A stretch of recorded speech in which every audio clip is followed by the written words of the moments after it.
सुन हनुया रजिया तुई करो है अपने मरजिया जब लागो है। सुन हनुया रजिया तुई करो है अपने मरजिया जब लागो है।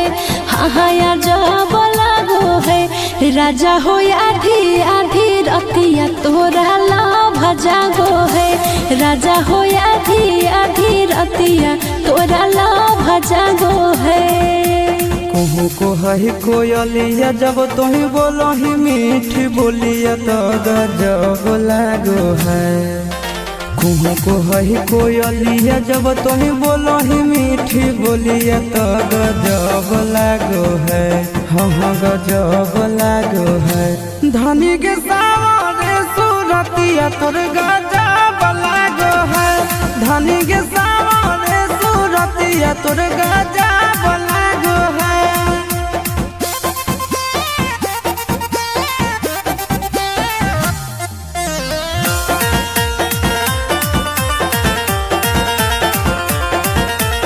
राजा के अपना तो हखी राजकुमारी गे। गुस्सा में ना सैया जी के दे है कोई गारी गे। सबक सिंगार करो नहीं पूरा फुटल करो ऐसन पाई के बेलूरा। अपना सावरिया के हही आखी के पुतरिया सब दब लागो है। अपना सावरिया के हही आखी के पुतरिया सब दब लागो है।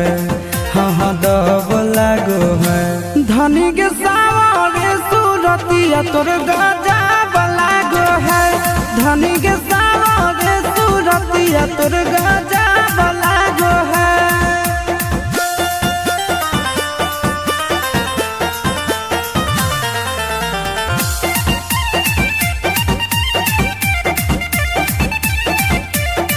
करबौ हम तोर सब पूरा जरूरत गे।